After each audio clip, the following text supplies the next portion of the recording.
E aí, meus filhos, tudo bem com vocês? Aqui quem falou é o professor Luiz, e no vídeo de hoje a gente vai estar resolvendo uma questão do Enem PPL do ano de 2012 que fala pra gente o seguinte: um eletricista precisa medir a resistência elétrica de uma lâmpada.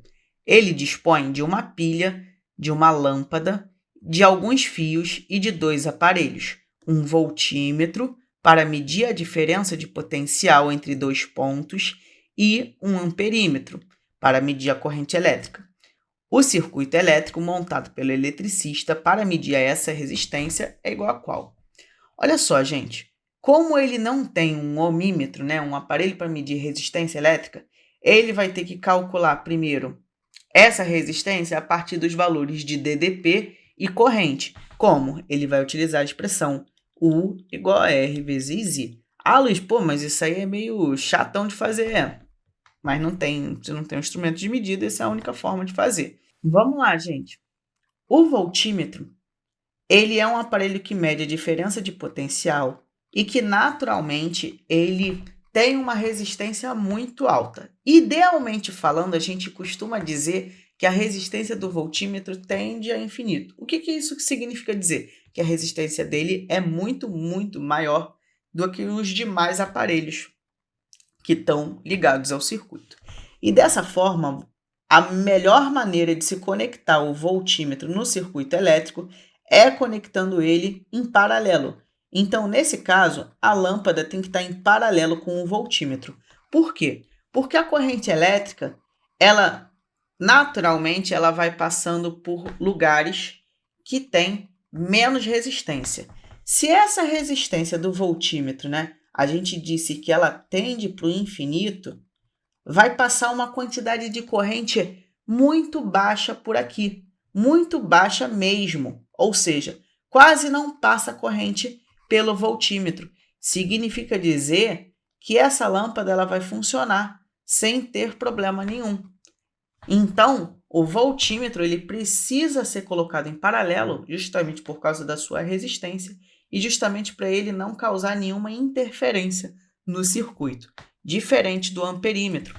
O amperímetro a gente quer calcular a corrente que passa pelo caminho, então ele não pode ficar atrapalhando o circuito também. Dessa forma, a melhor maneira de colocar um amperímetro é colocando ele em série. O amperímetro, naturalmente, ele vai ter uma resistência muito baixa, uma resistência que vai tender a zero.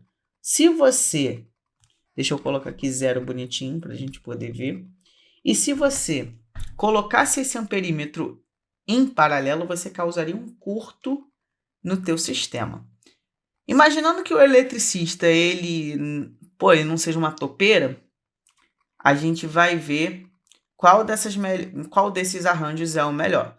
Então, a gente tem que procurar um arranjo que deixe o voltímetro em paralelo e o amperímetro em série. Show? De cara, eu já estou vendo aqui que é o da letra C. Olha só, o amperímetro está em série, ó, um do ladinho do outro, e o voltímetro está em paralelo em cima da lâmpada. Então, a melhor opção nessa resposta é a letra C.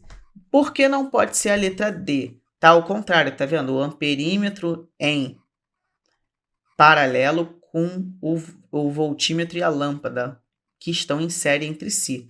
Nesse caso, ia causar um curto-circuito aqui. Ia dar ruim demais. Aqui, a letra E, o voltímetro está em série. Quando esse voltímetro está em série, pelo fato da resistência dele ser muito alta, ele vai dissipar a maior diferença de potencial do sistema. Então, essa lâmpada praticamente não vai funcionar. Ele faz quase um bloqueio no circuito, justamente pela resistência dele ser muito alta. Aqui vai acontecer a mesma coisa da letra B. E na letra A, o problema é que esse amperímetro está em paralelo, então a corrente elétrica vem e passa direto pelo amperímetro, por causa da resistência dele ser muito baixa, causando um curto, e, essa lâmpada também não acende. Dessa forma, o nosso gabarito vai ficando na letra C mesmo, e eu vou ficando por aqui. Desejo a todos uma ótima semana, bons estudos e até a próxima. Tchau, tchau!